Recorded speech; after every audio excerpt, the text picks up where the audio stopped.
Había contado los billetes 3 veces antes de salir de casa, pero aún así revisé el sobre en el portal por si acaso. Afuera llovía ese tipo de lluvia fina que no suena fuerte, pero en 2 minutos te deja empapada sin hacer ruido. El banco estaba a 6 calles. Caminé rápido, apretando el sobre contra el pecho, sintiendo cómo el papel se humedecía a través de la chaqueta. Por dentro olía a desinfectante barato y a paraguas cerrados, ese olor frío de lugar público donde todo está limpio, pero nada es de nadie. Saqué número, me senté en la fila de sillas de plástico y apoyé el sobre en las rodillas, como si fuera algo frágil. En la pantalla iban cambiando los turnos en verde, uno detrás de otro, pero a mí lo que me llamaba era la otra pantalla, la de los movimientos de la cuenta comunitaria. La cajera de la ventanilla 2 tecleaba sin mirar, los dedos mecánicos, mientras yo leía los apellidos de mis hermanos, uno y luego el otro, perfectamente alineados contra la izquierda. Debajo de sus nombres venía un espacio en blanco, un guión que no decía nada, pero que lo decía todo. Ahí era donde, según ellos, nunca había hecho falta mi nombre. Cuando por fin salió mi número en la pantalla, respiré hondo, recogí el sobre y me acerqué a la ventanilla como quien se acerca a una costumbre más. «Buenos días», dije poniendo el sobre y el recibo de la comunidad sobre el mármol. La cajera levantó la vista un segundo, apenas, y volvió a la pantalla. «¿Cuánto quiere ingresar?», preguntó más al monitor que a mí. «Los 1,200 del alquiler», respondí, como siempre. Empezó a contar los billetes con la cinta, el clic-clic del contador llenando el hueco entre nosotras, mientras yo ponía el DNI sobre la mesa, por inercia. Entonces frunció el ceño, miró de nuevo la pantalla y dijo esa frase como si fuera un trámite cualquiera, pero a mí me cayó como agua helada por dentro. «Solo los titulares pueden firmar». Durante un segundo no entendí. Sonaba a esas cosas que se dicen antes de pedir otro papel, otro número, otra firma más. «Perdón, soy la que lleva todo esto», señalé el recibo arrugado. «Siempre ingreso yo». Ella giró la pantalla apenas, lo justo para que yo viera de nuevo los dos nombres, los mismos apellidos que los míos, y debajo el espacio vacío que de pronto pesaba más que todos los billetes. «Aquí solo figuran ellos», dijo, sin maldad, casi disculpándose. «Sin un titular no puedo hacer nada». Fui al baño del banco, me mojé la cara y miré el espejo empañado sin reconocerme. Subí a casa con la frase de la cajera rebotando en la cabeza como si no encontrara salida. Abrí la puerta y me recibió el silencio denso del piso. Nada de televisión, ni radio, ni voces, solo el zumbido del refrigerador y el goteo terco del grifo de la cocina. Afuera todo seguía funcionando igual, pero dentro de esas paredes y dentro de mí, algo se había roto sin hacer ruido. Dejé el bolso en la silla del recibidor y el sobre de los alquileres, ahora inútil, encima de la mesa. Me quedé unos segundos de pie, con el DNI aún en la mano, preguntándome en qué momento había pasado de ser la que lleva todo a no existir en ningún papel. «Solo los titulares pueden firmar», repetí en voz baja. Sonaba aún peor cuando lo decía yo. El teléfono vibró en el bolso. Era el grupo de WhatsApp familiar. Aún así lo desbloqueé. «Ingreso hecho. Otro mes más», escribió uno de mis hermanos. «Perfecto. Nuestro edificio se mantiene solo», contestó el otro con emojis de brindis. Ellos celebraban como si nada hubiera pasado, mientras en mi cocina solo sonaba el motor viejo del refrigerador marcando un ritmo frío y ajeno. Silencié el grupo por 8 horas y dejé el móvil boca abajo. Frente a la cama estaba el espejo de cuerpo entero. Devolvía la habitación entera, pero yo evité mis propios ojos. Me senté en el borde, de frente al espejo, y aún así miré el suelo. Era más fácil fijarse en el dibujo gastado de la alfombra que enfrentarse a la cara de alguien que había aprendido a ponerse siempre en segundo plano. Me escuché por dentro repitiendo las mismas frases de siempre. «Yo no sirvo para los números. Ellos entienden más de dinero. Yo solo ayudo». Durante años me había presentado así, como si fuera una verdad sólida, mientras era yo quien bajara a cobrar las rentas, hacía colas en el banco, llamaba a fontaneros y calmaba a inquilinos enfadados. No es que me sacaran a empujones, yo misma entregaba mi sitio, envuelto en modestia. Giré un poco la cabeza hacia el tocador, a un lado del espejo. Entre un peine viejo, esmaltes secos y una colonia a medio usar, asomaba la punta de un sobre amarillento. Llevaba ahí desde que mi padre murió.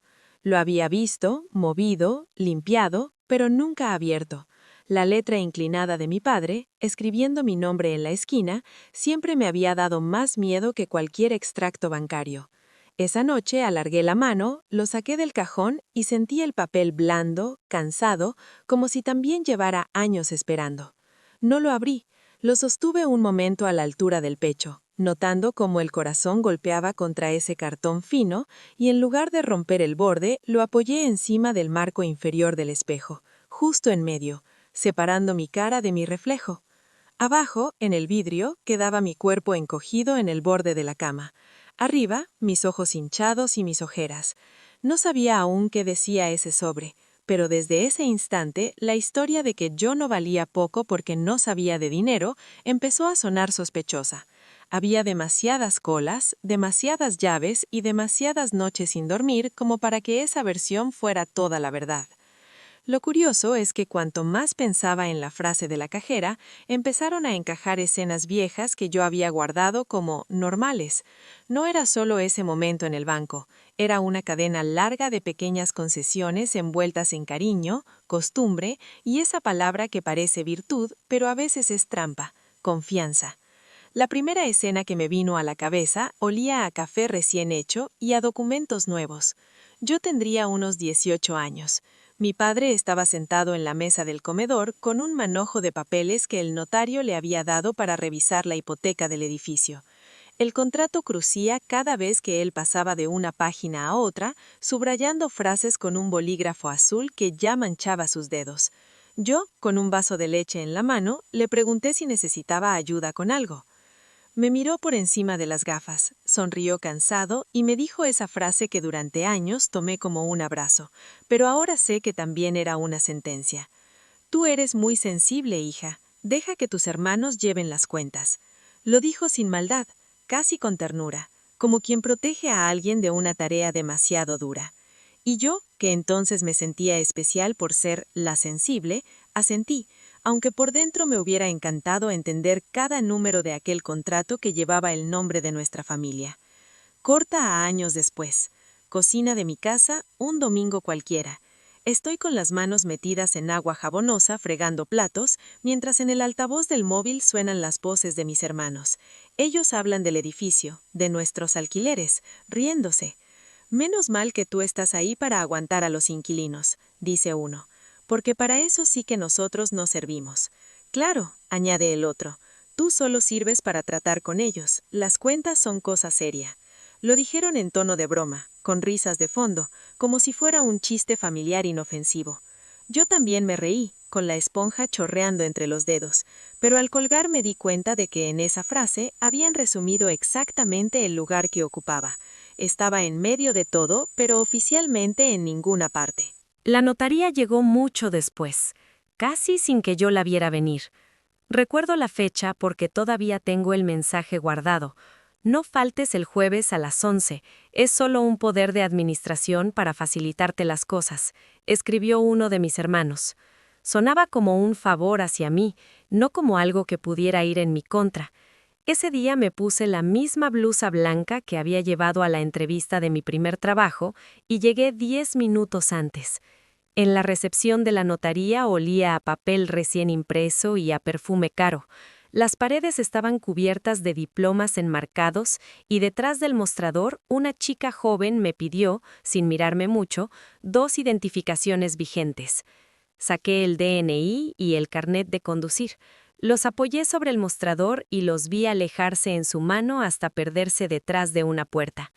Me senté a esperar en una silla de piel resbaladiza, mirando el reloj digital que marcaba las 10:57 y pensando que todo aquello era una formalidad para que yo pudiera gestionar mejor el edificio.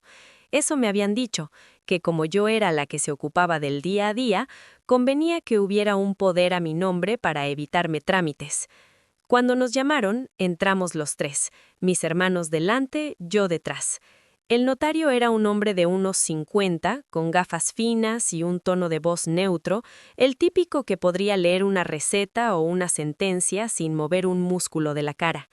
Empezó a leer el documento rápido, con términos que sonaban importantes, pero lejanos. Poder especial de administración, facultades para gestionar, arrendar, cobrar, representar. Yo asentía, sin interrumpir, confiando en que ellos ya habían hablado de todo eso antes. Aquí, aquí y aquí, dijo al final, señalando 3 líneas distintas con la punta de su pluma. Firmé las 3, una debajo de la otra, con mi letra apretada.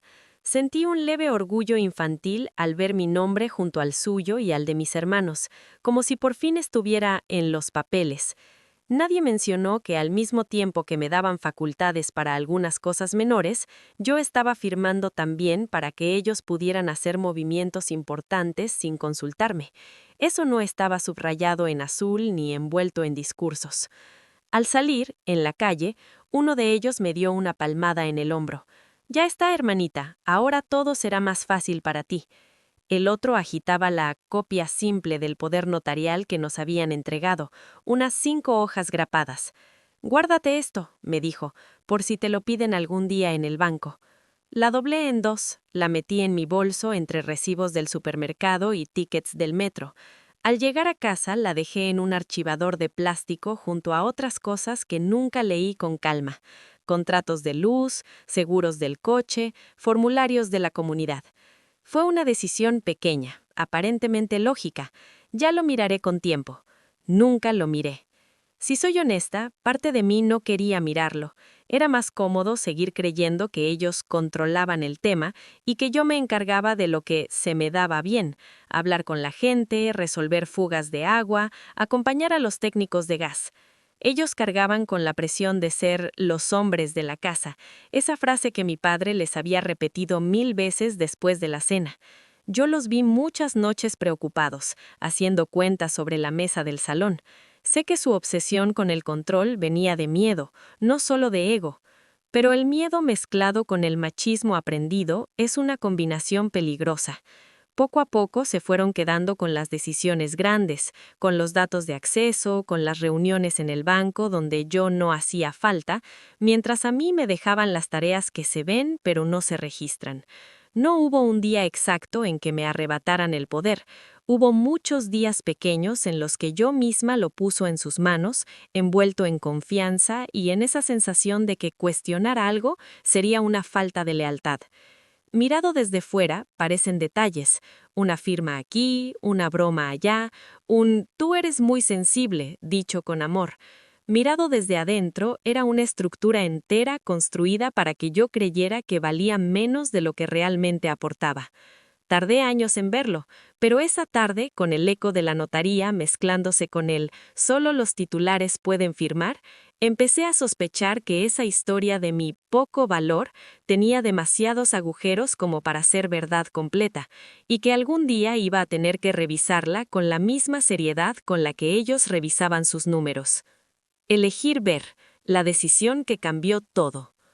La noche entera se me fue mirando el techo, pero lo peor no fue el insomnio, sino esa sensación nueva de que ya no podía desver lo que había visto. Cuando por fin entró algo de luz gris por la ventana del comedor, supe que seguir haciendo como que nada pasaba era en realidad otra forma de mentirme. Puse café a hervir sin encender la radio. El piso estaba tan silencioso que se escuchaba hasta el clic del interruptor y el burbujeo lento de la cafetera. Llevé la taza al comedor y la dejé sobre la mesa, justo debajo del espejo grande que siempre había sido decorativo. Esa mañana, sin embargo, sentí el peso de mi propio reflejo como si fuera otra persona observándome. Fui al cajón del mueble y saqué una libreta de tapas duras, de esas que una compra con buenas intenciones y luego abandona a medias. Me senté frente al espejo, abrí la libreta por una página en blanco y tracé una línea vertical en el centro. Arriba, a la izquierda, escribí «Seguir como siempre». A la derecha, «Averiguar la verdad». Solo eran 2 títulos, pero al verlos duplicados en el cristal, tuve la sensación de estar eligiendo bando. Debajo de «Seguir como siempre», la mano me corría sola. no molestar a nadie, no pelear, cobrar y callar, no preocupar a mamá, no ser la conflictiva del grupo. Era la lista de excusas respetables con las que envolví mi silencio todos esos años. Se veía ordenada, casi razonable, pero al leerla en voz baja sonó a renuncia. En la columna de la derecha tardé más en escribir. Había una especie de lealtad mal entendida que me frenaba. Aún así, apoyé la punta del bolígrafo y puse «dormir tranquila». Luego, saber exactamente qué hay en la cuenta, no enterarme por otros, que mi nombre esté donde tiene que estar. Y casi apretando demasiado añadí «dejar de fingir que valgo menos». Hasta ese momento, una parte de mí asociaba defenderme con vengarme. Me venían imágenes de escenas que siempre había odiado. Gritos, portazos, amenazas. No quería convertirme en eso. Mirándome en el espejo, con las 2 columnas delante, me hice un pacto silente. No voy a ir en contra de ellos, voy a ir a favor de la verdad. No necesito levantar la voz, necesito que los papeles hablen, porque el papel no se deja manipular tan fácil como la memoria. El sobre amarillento con la letra de mi padre seguía apoyado en el marco del espejo, como si vigilara la escena. Podía abrirlo en ese momento, pero sentí que primero tenía que ocuparme de lo que ya estaba a mi alcance. Bajé la mirada a la columna de averiguar la verdad y empecé a convertir deseos en acciones concretas. Escribí, ir al banco y pedir extractos completos de los últimos 5 años. Sabía que significaba aguantar caras raras y probablemente alguna negativa al principio, pero también sabía que tenía derecho a esa información como copropietaria, aunque en la pantalla dijera otra cosa. En la línea siguiente puse solicitar nota simple y copia de la escritura en el registro de la propiedad. Recordaba vagamente el edificio del registro, las ventanillas numeradas, las tasas que se pagan en efectivo o con tarjeta, y los vuelva en 10 días que siempre parecen eternos. Luego añadí, sacar la caja de zapatos con los recibos de comunidad y ordenarlos por años. Esa caja azul llevaba años debajo de mi cama, llena de sobres abiertos a la carrera, anotaciones a bolígrafo, fotocopias arrugadas. Hasta ese día los había visto como simple rutina. Por primera vez los veía como pruebas de mi trabajo invisible. Al margen fui apuntando detalles prácticos. Llevar DNI al banco y al registro. Preguntar precios antes de pedir copias. Anotar fechas de cada gestión en la misma libreta. No era un plan heroico, pero era un plan mío. No dependía de que ellos cambiaran de carácter. Dependía de que yo dejara, por fin, de actuar como invitada en mi propia historia. Volví a repasar las 2 columnas. En seguir como siempre, vi tranquilidad de fachada y un agotamiento que ya se me notaba en la cara. En averiguar la verdad, vi incomodidad, burocracia, miedo a la reacción de los demás, pero también la posibilidad de mirarme un día al espejo sin sentir que me estaba fallando a mí misma. Me di cuenta de que en realidad la decisión ya estaba tomada. La noche en vela había sido el verdadero voto. Mientras subrayaba la palabra verdad, pensé en cuántas veces repetimos como verdades frases que solo fueron opiniones ajenas. Tú no sirves para eso, déjalo, que es complicado, mejor que lo lleve otro. Si te reconoces en algo de esto, quizá puedas hacerte la misma pregunta que yo me hice ahí, con la libreta abierta frente al espejo. ¿En qué momento dejaste que otros definieran cuánto vales tú y qué dirían tus hechos y tus papeles si los miraras sin miedo? Cerré la libreta, dejé el bolígrafo encima y me incorporé despacio. El reflejo seguía delante de mí, igual de ojeroso, pero un poco más firme. No tenía claro todavía todo lo que iba a encontrar cuando empezara a mover papeles, pero sabía que a partir de esa mañana, el siguiente movimiento ya no iba a ser un gesto automático, sino el primer paso consciente hacia esa verdad que hasta entonces yo misma había evitado. Montaje de estrategia, papeles, llamadas y una carta que no esperaba. El mismo día que llené la libreta con columnas, empecé a tachar la primera línea. No hubo gran discurso ni música épica. Hubo un teléfono fijo pegado a la oreja, el pitido del tono de llamada, y mi propia voz diciendo con más calma de la que sentía que quería información sobre la finca de tal calle a nombre de mi padre. Era el registro de la propiedad. La funcionaria me pidió la referencia catastral, el DNI y un correo electrónico para enviarme el presupuesto. Mientras la escuchaba, tecleaba. Yo miraba la libreta abierta sobre la mesa, la columna de averiguar la verdad marcada con fluorescente. La nota simple son 9,02 euros, pero si quiere copia literal de la escritura, estamos hablando de 35 euros cada una, me explicó. Y el plazo de expedición son unos 10 días hábiles. 10 días hábiles.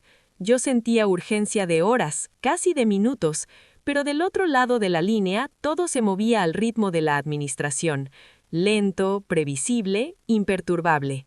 Acepté el presupuesto. Tomé nota del número de cuenta donde tenía que hacer la transferencia y colgué con la sensación rara de estar invirtiendo en mí por primera vez, aunque fuera solo para pagar papeles. Después llamé al banco. Pedí hablar con alguien de la oficina que llevaba nuestras cuentas y tras pasar por el menú automático y 2 esperas con música enlatada, conseguí que una gestora me atendiera.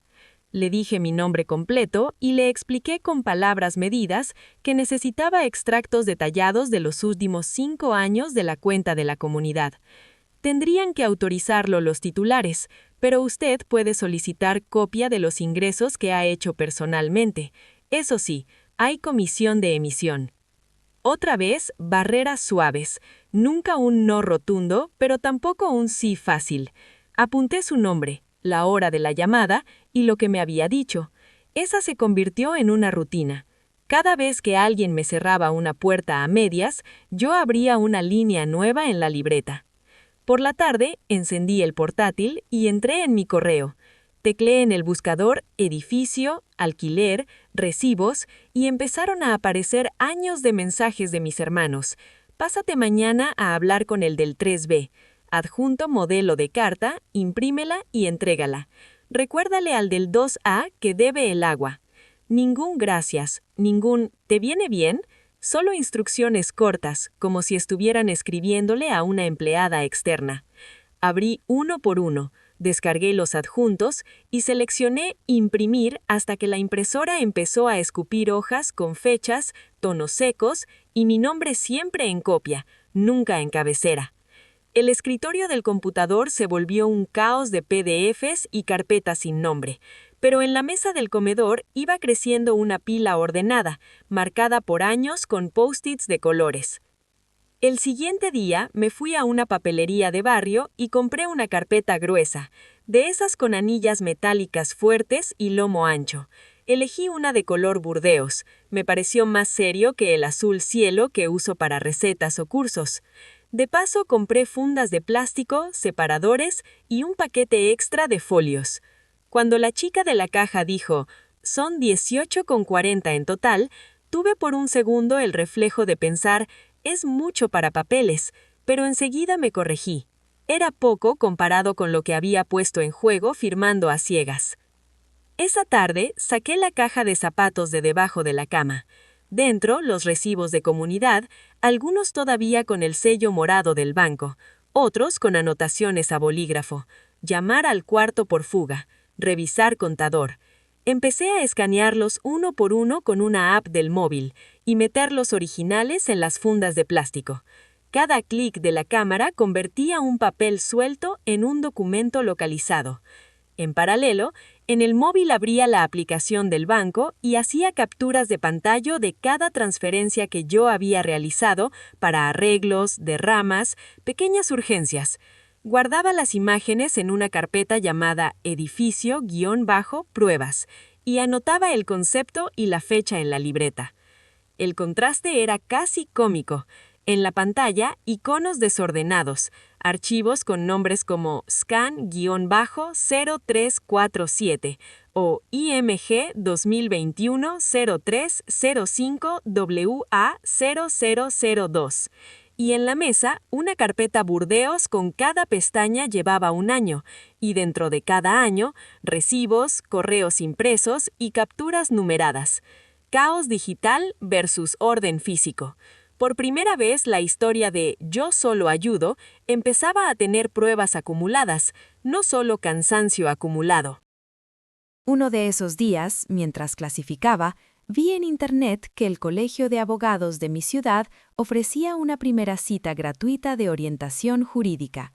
No era una asesoría completa, pero sí una sesión de 30 minutos para saber por dónde empezar. Llamé. Me dieron cita para 2 semanas después, un martes a las 5:30. Anoté el día en grande en la libreta y debajo una pregunta sencilla. ¿Qué derechos tiene una copropietaria invisible? No sabía si la abogada iba a usar esas mismas palabras, pero al menos yo ya había dejado de llamarme ayudante. La rutina de papeles se mantuvo varios días. Por la mañana hacía llamadas y transferencias para pagar tasas, 35 euros por cada copia literal de la escritura, 9 por cada nota simple, 1,20 por cada impresión extra en la copistería de la esquina cuando mi impresora decidía quedarse sin tinta en el peor momento. Por la tarde clasificaba, por la noche revisaba lo que había avanzado, con la carpeta Burdeos tan apretada contra el pecho que parecía que fuera un escudo. Y entonces, una noche, el patrón se rompió. Había silencio en el piso, solo el rumor lejano de un televisor en el departamento de al lado. Encendí la lámpara del salón y me senté frente al espejo grande, el mismo que había presidido tantas cenas sin que nadie lo mirara de verdad. El sobre amarillento con la letra de mi padre seguía allí, apoyado en el marco, observándolo todo desde su esquina muda. Lo tomé entre las manos. Esta vez, en lugar de devolvérselo al reflejo, deslicé mis dedos por el borde hasta romperlo con cuidado. Dentro había una carta manuscrita, y doblada en 3, una copia de un codicilio notarial. Reconocí el sello, la firma del notario, el lenguaje denso. Empecé por la carta. La letra de mi padre temblaba un poco, pero seguía siendo inconfundible. Leí en voz alta, solo para mí, que sabía que yo era la que cargaba con el día a día, que confiaba en mi criterio para el futuro del edificio y que no quería que se repitiera la historia de invisibilidad que él mismo había visto en su madre. Entre líneas, decía algo aún más claro, que él sí me veía. Abrí el codicilio y busqué los números. Ahí estaba. Legar a mi hija, X, el 50% indiviso del inmueble cito en. 50%, no el 33% que toda la vida me habían mencionado como algo casi simbólico. Durante años, la narrativa había sido, somos 3, a cada uno nos toca un tercio, pero en ese folio timbrado estaba la verdad legal que desmontaba esa versión cómoda. Volví a la carta. Había una frase, una sola que me atravesó y al mismo tiempo me sostuvo. Podría repetirla ahora palabra por palabra, pero no lo voy a hacer todavía.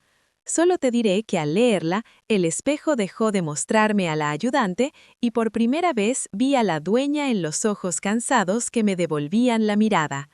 Esa línea se quedó grabada, esperando su momento.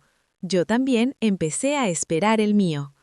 Primera verdad legal, de invitada a copropietaria. Fueron unos días extraños después de leer la carta de mi padre. Por fuera todo seguía igual, pero por dentro ya no me creía tanto el papel de invitada.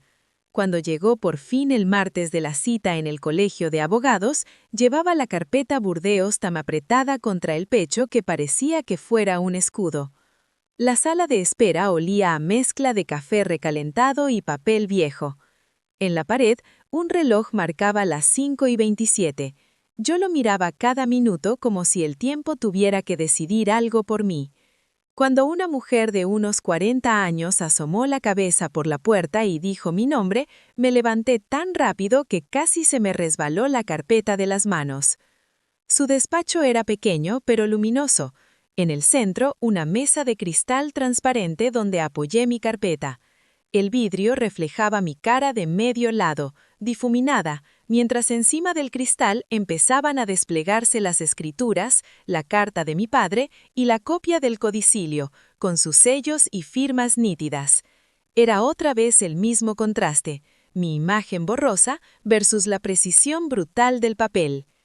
«Cuéntame», dijo, acomodándose las gafas. «¿Qué está pasando?» Respiré hondo y resumí, lo más simple que pude, que llevaba años gestionando el día a día del edificio familiar, que en el banco me habían dicho que yo no era titular de nada, que mis hermanos hablaban de «nuestro edificio» como si yo fuera un apéndice y que había encontrado un codicilio donde mi padre me dejaba el 50% del inmueble. Mientras hablaba, mis manos iban sacando documentos como si hubieran ensayado la coreografía. Recibos, capturas impresas de transferencias, correos, la nota simple del registro, la copia de la escritura original y arriba del todo el codicilio. Ella empezó por ese, lo colocó justo delante, alineado con el borde de la mesa, y lo leyó en silencio siguiendo las líneas con la punta de un bolígrafo negro. Yo no podía dejar de mirar cómo la tinta del notario, seca desde hace años, parecía aún más oscura bajo la lámpara. «Bien», dijo al cabo de unos minutos, sin dramatismos. «Aquí está claro. Tu padre modificó el testamento y te dejó a ti el 50% del edificio. El resto, entiendo, se reparte entre tus hermanos». Asentí. Siempre me hablaron de un tercio, como si lo mío fuera simbólico. Ella negó ligeramente la cabeza. «Simbólico nada. Legalmente tú eres copropietaria al 50%, y eso significa que sin tu firma, ellos no pueden tomar decisiones importantes sobre el inmueble como si nada. No eres una ayudante, no eres una favor, eres dueña». La palabra dueña se quedó flotando un segundo entre nosotras. Yo la había pensado en voz baja alguna noche, pero escucharla de una profesional, apoyada en papeles con sello, tenía otro peso. Miré mi reflejo en el cristal. Seguía algo borroso, pero por primera vez no se veía tan pequeño al lado de las letras en mayúsculas que ponían mi nombre. Ella pasó a la escritura y a la nota simple. Me explicó, señalando con el bolígrafo: «Aquí está la finca. Aquí figura tu padre como titular originario y aquí en el registro ya aparece la anotación del codicilio. Eso quiere decir que a ojos de terceros también constas tú con ese 50%. No es solo una carta bonita, tiene efectos reales». Se inclinó hacia atrás en la silla. «Lo primero que hay que hacer es una rendición de cuentas. Si tus hermanos han estado gestionando el edificio como si fuera suyo, están obligados a darte información detallada, ingresos, gastos, contratos de alquiler, movimientos de cuentas». Sacó una hoja en blanco y empezó a escribir a mano, con letra clara, pasos. «Mira, te lo voy a resumir», dijo. 1. Enviamos un burofax a cada uno de tus hermanos y, si existe, a la comunidad o administrador que usen, exigiendo rendición de cuentas de los últimos años y advirtiendo de que cualquier movimiento sin tu consentimiento puede ser impugnado. 2. Les damos un plazo de 30 días para responder y entregar documentación. 3. Si no cumplen o si detectamos irregularidades graves, presentamos demanda civil. Levantó la vista para asegurarse de que la seguía. Yo asentí, aunque la palabra demanda me hizo un nudo breve en el estómago. «¿Y puedo reclamar por lo que ya pasó?», pregunté. «¿Si han estado moviendo dinero sin decirme nada?». Ella apoyó el codo en la mesa. «En principio sí, pero hay plazos. Normalmente, para reclamar cantidades indebidamente dispuestas, hablamos de un margen de 5 años hacia atrás. Tendríamos que analizar los movimientos año por año». Señaló mi carpeta. «Todo esto que has traído nos va a ayudar mucho. Los recibos, las transferencias, los correos, son oro. Has hecho en casa el trabajo que muchas no hacen ni después de contratarme». Luego vino el momento práctico, el que a mucha gente le cuesta preguntar. «¿Y cuánto cuesta todo esto?». Ella no se ofendió. Sonrió apenas. «Te lo voy a decir claro. Para empezar, necesitaría una provisión de fondos de 1.200 euros que podemos fraccionar en 2 pagos de 600. Uno ahora, para los burofax, consultas al registro y primeras gestiones, y otro más adelante si hay que redactar demanda. Aparte, está el coste de los burofax, unos 25 o 30 euros cada uno, y si llegamos a juicio, haría falta un perito contable que cobre sus honorarios. Hizo una pausa. Y en cuanto a tiempo, no te voy a mentir. Desde el primer burofax hasta una posible sentencia, podemos estar hablando de 6 a 12 meses, dependiendo de cómo vaya reaccionando la otra parte y de cómo esté desaturado el juzgado. Se me hizo un mundo pensar en 12 meses de tensión con mis hermanos, pero a la vez, por primera vez, veía un camino con principio, medio y fin, no solo un laberinto emocional. Ella debió leer algo de eso en mi cara. Entiendo que son tus hermanos, añadió, y entiendo que esto te duela. Te diré algo, no eres la primera que se sienta en esa silla con una historia parecida. Muchas veces no es pura maldad, es miedo, es costumbre, es esa idea de que ellos saben más y se arrogan el derecho de decidir por todos. Pero el cariño no anula la ley, y tu silencio tampoco. Volvió al papel donde había escrito pasos y lo giró hacia mí. Abajo añadió instrucción, enviar burofax y bloquear movimientos sin consentimiento. La decisión es tuya, dijo. Yo estoy para ejecutar lo que tú quieras hacer.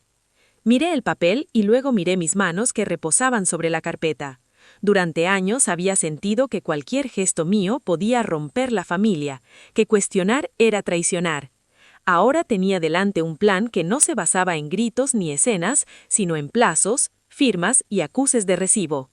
Quiero seguir adelante, escuché decirme, más firme de lo que esperaba. No quiero hacerles daño, pero quiero saber. Y quiero que sepan que ya sé. Ella asintió una sola vez, como quien confirma algo que ya intuía. Sacó un impreso preformateado, con su membrete arriba, y escribió mis datos. Firma aquí si me autorizas a representarte y a enviar los burofax en mi nombre. Tomé el bolígrafo. Por un momento, el cristal de la mesa me devolvió la imagen de mi mano dudando en el aire. Recordé otras firmas, la del poder de administración que nunca leí, la de la hipoteca que solo vi a metros de distancia. Esta vez, en cambio, estaba firmando para entrar, no para borrarme. Estampé mi nombre con calma, cuidando cada letra. Perfecto, dijo. En cuanto reciba la provisión de los primeros 600 euros, preparo los textos y los mando. Te mandaré copia por correo electrónico y por correo postal, para que tengas constancia. Guardó los documentos en una carpeta azul de su despacho, pero el codicilo y la carta los devolvió a mi carpeta Burdeos. Esto llévatelo tú. Es tuyo. Es tu historia.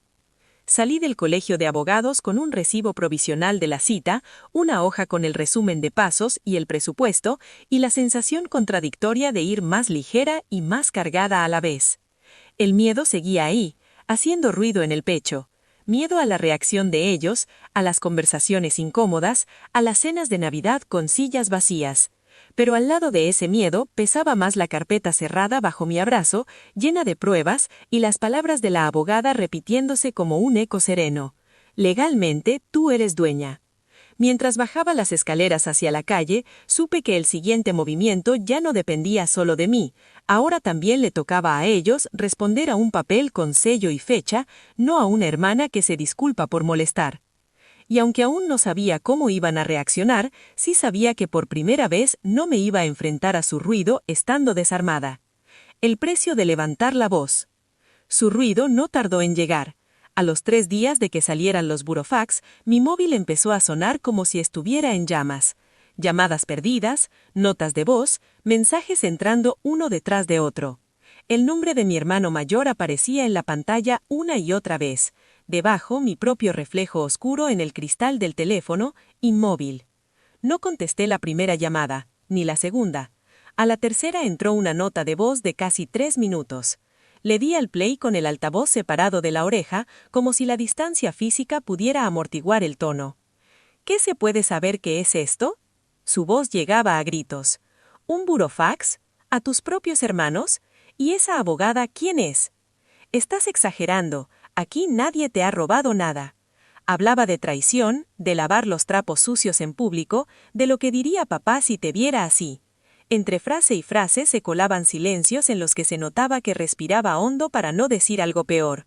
Cuando terminó, mi móvil vibró con otra llamada entrante, esta vez del pequeño. A él tampoco le contesté. En lugar de eso, abrí WhatsApp y escribí un solo mensaje en frío. A partir de ahora, por favor, cualquier cosa relacionada con el edificio la tratamos por escrito. Correo electrónico preferiblemente. Lo releí 2 veces antes de enviar. Era un límite. La respuesta fue rápida, pero no por el canal que yo había propuesto. Saliste del grupo Familia Azul apareció en mi pantalla como una notificación cualquiera. Sin explicación, sin previo aviso. El chat donde se comentaba desde cumpleaños hasta averías del ascensor, de pronto ya no existía para mí. La expulsión silenciosa dolió más que cualquier grito, pero también confirmó algo. Estaban confundiendo que yo pidiera cuentas con que los estuviera atacando. Esa misma semana, el día 5 del mes, abrí la app del banco por costumbre para comprobar que había entrado la transferencia de ayuda que me hacían desde hacía años. 400 euros que, según ellos, eran por todas las vueltas que te pegas con los inquilinos. La pantalla mostró un saldo más bajo de lo habitual. Fui a movimientos. Nada. Ni rastro del ingreso. Lo revisé 2 veces, como si por insistir fuera a aparecer. No lo hizo. El alquiler de mi piso, 650 euros, se giraba el día 7. La factura de la luz llegaba el 10, unos 60 euros, agua, 25, abono transporte, 54. En un papel en la mesa empecé a sumar y a restar. Con mi sueldo fijo como recepcionista de clínica, unos 1.050 euros netos, siempre iba justa, pero llegaba. Sin esos 400, la cuenta ya no cerraba. No era un desastre cinematográfico, era algo más cruel, una asfixia lenta, calculada, aparentemente normal. Nadie podía decir que me habían dejado en la calle, solo me habían dejado de sostener el poco aire que tenía. Llamé a mi encargada de la clínica y le pregunté si había posibilidad de coger turnos extra, noches o fines de semana. Me dijo que lo miraría, que igual podía cubrir bajas, que le mandara un correo para dejar constancia de mi disponibilidad. Esa misma tarde estaba ya contestando llamadas de urgencias, un sábado por la noche, con un termo de café al lado y el cerebro a medias entre el trabajo y la carpeta Burdeos que me esperaba en casa. Llegar a fin de mes se convirtió en otro expediente que tenía que gestionar con la misma frialdad con la que ordenaba los recibos. Mientras tanto, del lado legal, tampoco fue una línea recta. La primera previa vista que la abogada esperaba que tuviéramos, una simple comparecencia para intentar un acuerdo, se fijó para un jueves. Yo había pedido el día libre en la clínica, había preparado mi carpeta, había ensayado mentalmente cómo quería escucharme a mí misma si me tocaba hablar. 2 días antes, un correo del juzgado. Se comunica que debido a la huelga de funcionarios, la vista señalada para el día X queda suspendida. Nueva fecha, pendiente de señalamiento. Un párrafo, ningún espacio para el desahogo. Escribí a mi abogada. Me contestó que era normal, que la justicia se mueve despacio, que no cundiera el pánico. Aún así, sentí como se me aflojaba algo por dentro. Cuando por fin conseguimos nueva fecha para vernos nosotras en su despacho, un atasco imprevisto la retrasó casi 40 minutos. Yo me quedé en la sala de espera, viendo cómo las noticias de la televisión enmudecida hablaban de cualquier cosa menos de hermanas que descubren que siempre han valido más de lo que les dijeron. En casa, la logística también se revelaba.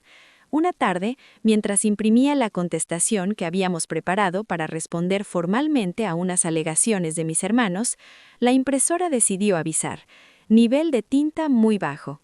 Le di a aceptar pensando que aguantaría. A la tercera hoja, el negro empezó a salir gris, luego casi blanco. Apagué, encendí, moví cables, nada. Eran las 8 de la tarde y necesitaba enviar esos documentos firmados escañados antes de las 10 para que mi abogada pudiera presentarlos en plazo al día siguiente. Bajé a la papelería de la esquina con el USB en el bolsillo de la chaqueta y el pelo aún mojado. El dependiente estaba a punto de cerrar, pero al verme entrar con la cara de urgencia, hizo un gesto resignado y subió la persiana a medias. Son 12 copias, ¿verdad? A 0,10 euros cada una, dijo, mientras la máquina industrial empezaba a trabajar.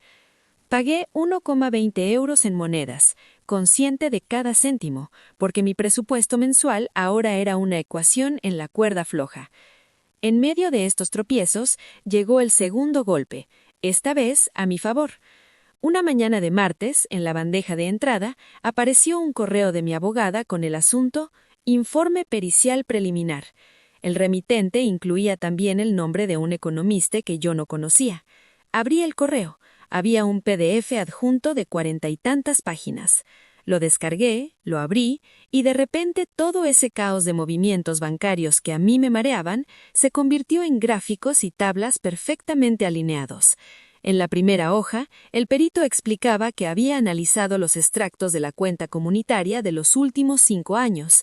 Más abajo empezaban los cuadros: mes a mes, ingreso de alquileres, pagos de comunidad, recibos varios, y luego una columna que se repetía con una regularidad inquietante: transferencia a cuenta XXXX a nombre de mi hermano, 1.200 euros, enero 1.200, febrero 1.200, marzo 1.200, y así sucesivamente.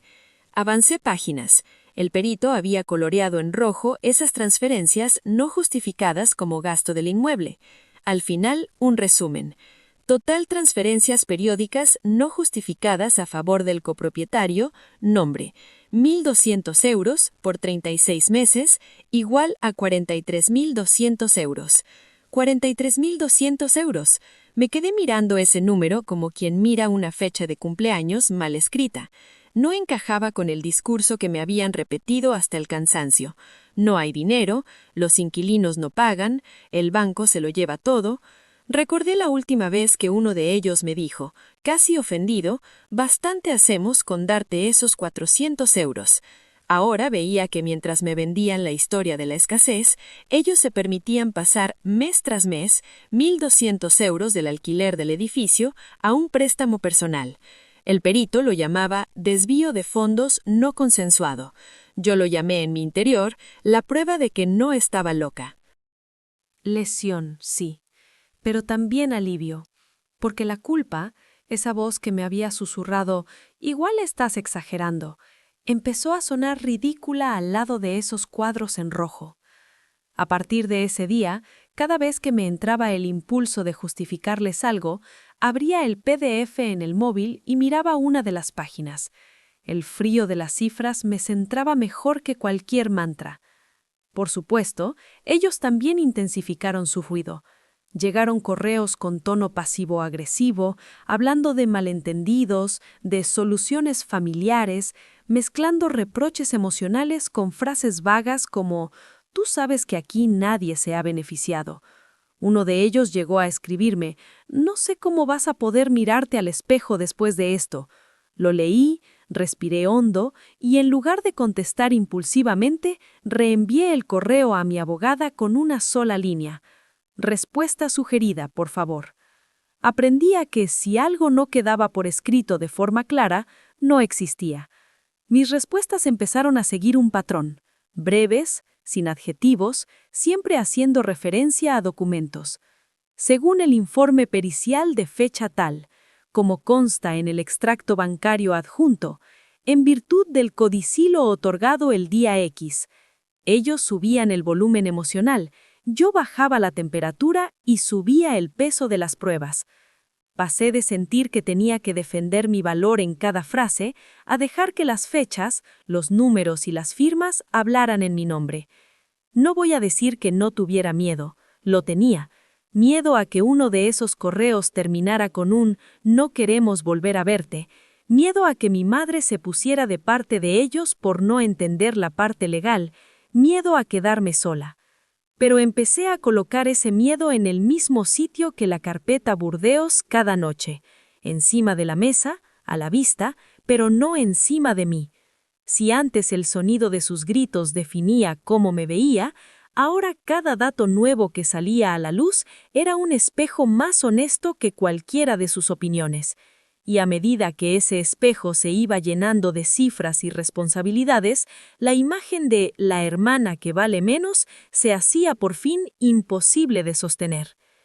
Cara a cara, leer la carta en la notaría. El día de la notaría no llegó con gritos, sino con un correo con asunto neutro: reunión de copropietarios para posible acuerdo extrajudicial. Aún así, mi cuerpo lo sintió como una cita quirúrgica. Llegué 10 minutos antes, con la carpeta Burdeos en una mano y el sobre de mi padre en la otra, como si llevara en cada lado una versión distinta de la historia. La sala de reuniones no tenía nada de hogar: paredes blancas, una mesa larga de madera clara cubierta por un cristal grueso, 4 sillas de cuero, una grabadora negra ya encendida en el centro. Al fondo, el notario revisaba unos papeles. A su lado, mi abogada ordenaba sus notas. Saludé en voz baja, dejé la carpeta sobre la mesa y vi cómo mi reflejo se deformaba en el cristal, difuso, mientras las esquinas rectas de los documentos quedaban nítidas. Ellos entraron unos minutos después, hablando alto, trayendo consigo olor a colonia fuerte y a calle. Uno bromeó con el recepcionista, el otro hizo un comentario sobre el tráfico, como si estuviéramos en cualquier trámite más. Cuando me vieron, el tono bajó medio punto, pero no del todo. «Menudo espectáculo has montado», dijo el mayor, sin sentarse aún. «¿No podíamos hablar esto en casa de mamá, como siempre?» No respondí. Señalé las sillas frente a mí y esperé a que se acomodaran. El notario pulsó un botón y anunció la hora y el motivo de la reunión, con esa voz plana que no se casa con nadie. Fueron ellos los primeros en intentar marcar el guión. «Mire, don Luis», empezó el pequeño, dirigiéndose al notario, «aquí ha habido muchos malentendidos. Nosotros siempre hemos llevado el edificio pensando en lo mejor para la familia. Ella está desinformada». Yo abrí la carpeta sin decir palabra. Saqué la escritura original y el codicilo, y los coloqué delante del notario alineados con el borde del cristal. El reflejo de mis manos temblaba un poco, pero las letras impresas no. Mi abogada tomó la palabra con la misma calma con la que yo hubiera querido nacer. «Precisamente por eso estamos aquí, para que no haya más malentendidos y todo quede claro por escrito. Como saben, su padre otorgó este codicilo donde deja el 50% del edificio a mi clienta. Eso la convierte en copropietaria mayoritaria, no invitada». Ellos empezaron a interrumpir, a hablar de justicia, de esfuerzos, de años de sacrificio. El notario levantó la mano, un gesto mínimo pero efectivo. «Uno por uno», pidió, «y mejor si nos ceñimos a datos». Entonces saqué el siguiente bloque, el informe pericial. Lo abrió por la página donde las transferencias mensuales de 1.200 euros aparecían en rojo. Coloqué también varios extractos bancarios, con fechas subrayadas. «Aquí», dijo mi abogada señalando con su bolígrafo, «el perito recoge transferencias periódicas desde la cuenta de los alquileres a una cuenta personal. Total, 42.300 euros en 3 años, sin justificación documental como gasto del inmueble. Eso, en términos jurídicos, es un desvío de fondos que perjudica directamente a mi clienta». Uno de mis hermanos se inclinó hacia adelante. «Eso es un préstamo que el edificio me está devolviendo, y ella lo sabe. Si no hay dinero para darle más, es precisamente por eso». Lo escuché, y por primera vez no me precipité a suavizar nada. Lo que yo sé, ahora está aquí, en números, en gráficos, en firmas. Hubo un silencio corto, de esos en los que todos miran a cualquiera menos a la persona que importa. Yo, en cambio, miré el sobre amarillento que había dejado a un lado, aún cerrado. Sentí que había llegado su momento. Lo abrí con cuidado, saqué la carta de mi padre y la extendí como había hecho con el resto de papeles. Antes de seguir, dije que quiero que escuchen algo que no escribí yo. Leí un par de frases que ya conoces si has llegado hasta aquí conmigo, que él veía mi trabajo invisible, que confiaba en mi criterio y que no quería que me pasara lo mismo que a su madre. Y entonces llegué a la línea que había guardado desde el principio, la que me atravesó la primera vez. A tus hermanos siempre los han aplaudido más, pero a ti siempre te he dado más responsabilidad. Por eso el control real del edificio quiero que sea tuyo, aunque tarde en reconocerse. Al pronunciar control real del edificio, vi como uno de ellos apretaba la mandíbula. El otro bajó la mirada hacia sus propias manos. No era una acusación mía, era la voz de la única persona a la que ellos decían respetar por encima de todo. El notario carraspeó y retomó el hilo con profesionalidad. Bien, dijo, partiendo de esta situación, las opciones son concretas. 1. Ustedes pueden comprar a su hermana su parte, que según la última tasación aportada, supone abonar unos 240.000 euros en total. Esto podría hacerse, por ejemplo, mediante transferencias bancarias mensuales durante 24 meses, con todo debidamente documentado. Pasó la página y dijo: 2. Firman hoy mismo un nuevo acuerdo de administración. En él se establecería que ella asume la gestión del inmueble, que cualquier movimiento relevante requiere la firma de al menos 2 copropietarios y que se realizarán auditorías anuales por un tercero independiente. Nada de ya veremos, fechas, plazos y condiciones claras. Mis hermanos intercambiaron una mirada rápida. Hasta ese momento su estrategia había sido el hablamos luego, el esto queda entre nosotros, el no hace falta ponerse así. Ahora, por primera vez, tenían que elegir entre 2 caminos que dejaban huella legal. Tomé aire. Sabía que lo que iba a decir no iba en ningún documento, pero era igual de importante para mí. Yo voy a aceptar solo lo que se pueda cumplir y comprobar, dije sin subir el tono. Si eligen comprar mi parte, quiero cada euro vía transferencia, con concepto claro. Si eligen el nuevo acuerdo, quiero que se respete cada cláusula. Nuestra relación, a partir de hoy, depende de eso. Los miré uno a uno, porque desde ahora, entre nosotros, mi valor no se mide en favores ni en silencios, se mide en hechos y en lo que está firmado. Nadie respondió de inmediato.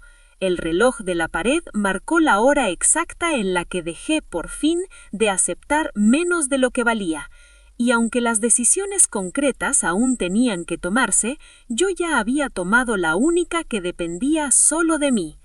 Nuevo acuerdo, nuevos límites. Meses después de aquella mañana en la notaría, la escena más potente ya no estaba en una sala con cristal y grabadoras, sino en algo mucho más simple, la pantalla de mi banca online. Podía parecer poca cosa, pero para mí fue casi un acto de reparación. Eran las 8 de la mañana y todavía tenía el albornoz puesto. Abrí la app del banco con el café en la mano, más por costumbre que por expectación, y ahí estaba. Ingreso alquileres comunidad, 3.600 euros, en verde, entrando en una cuenta donde, por fin, aparecía mi nombre en la parte superior como titular.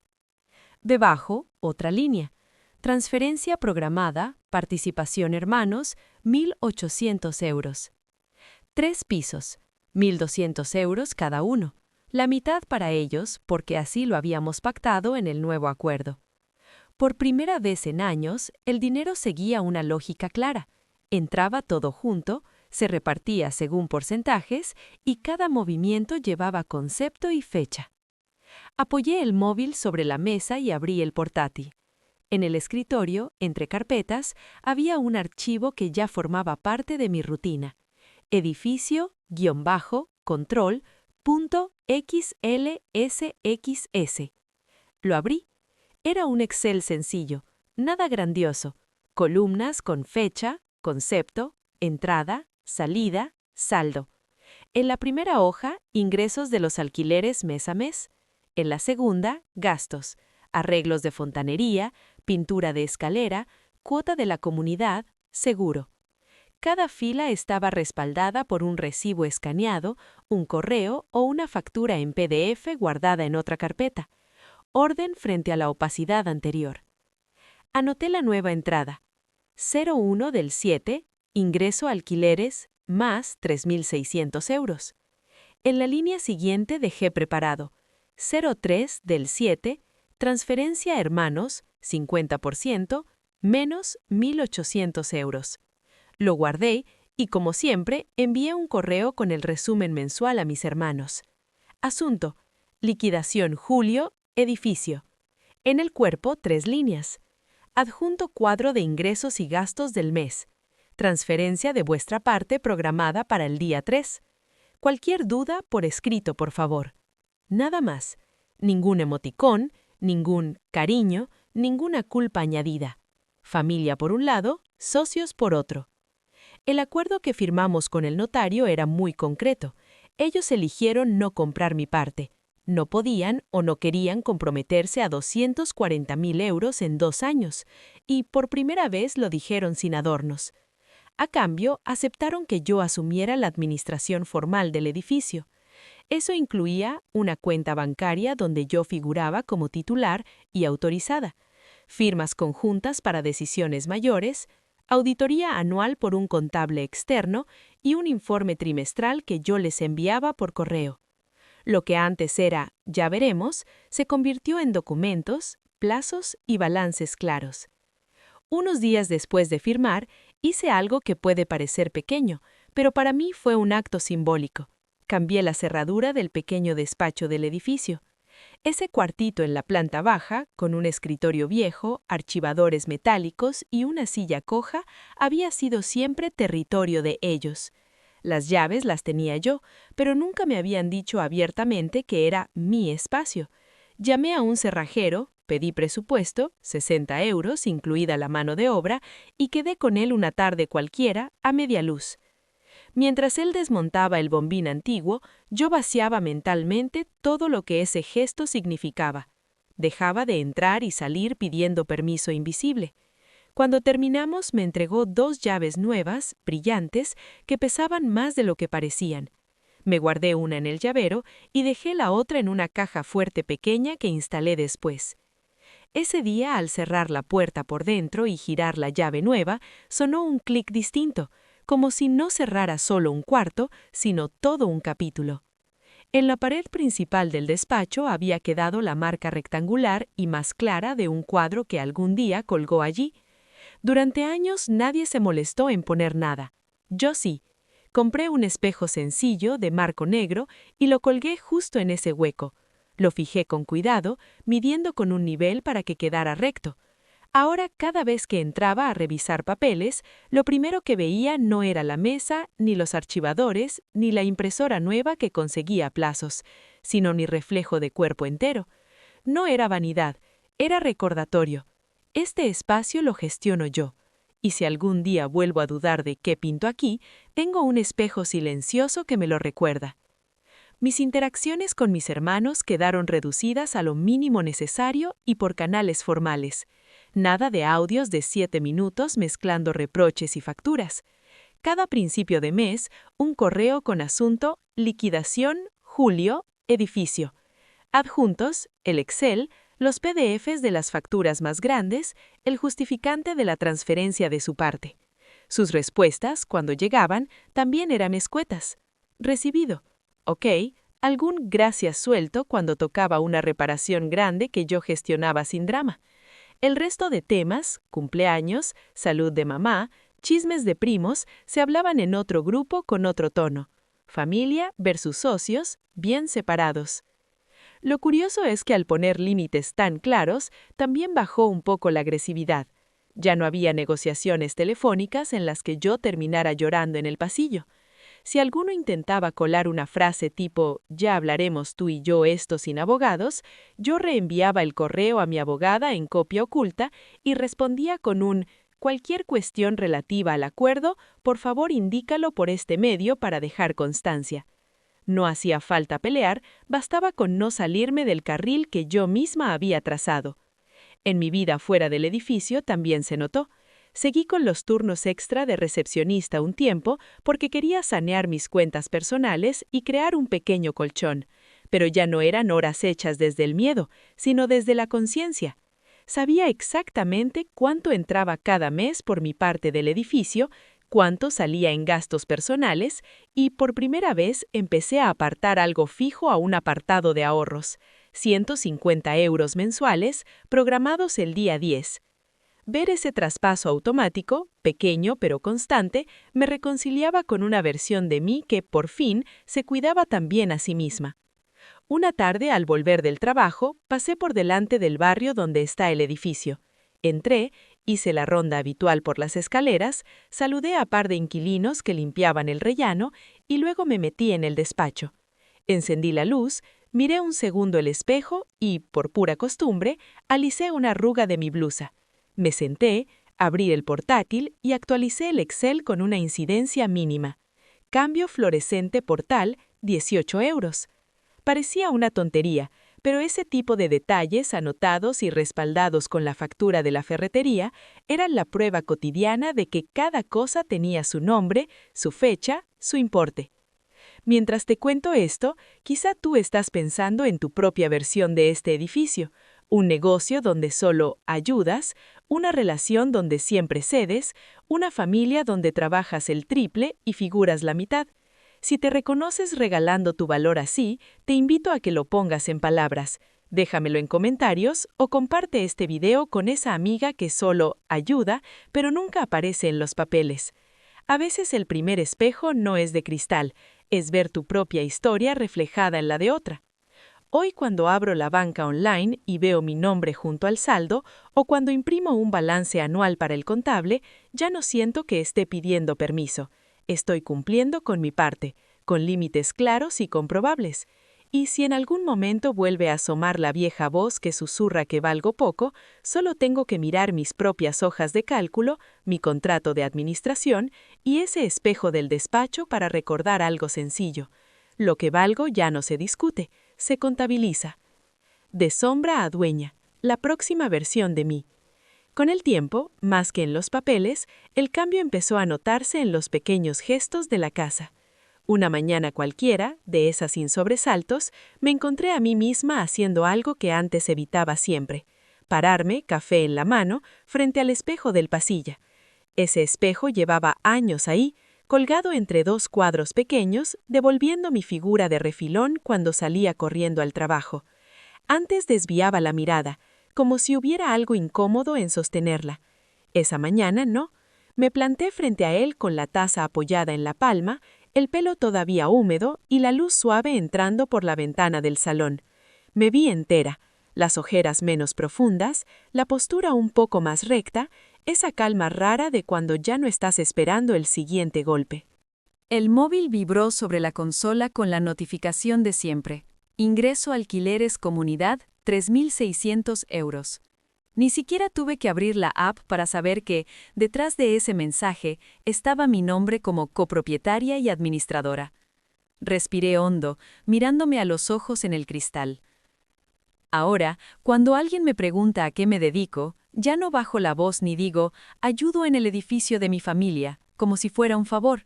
Digo con la misma naturalidad con la que antes me disculpaba, soy copropietaria y administradora de un edificio de alquiler y creadora de contenido para mujeres que quieren ocupar su lugar.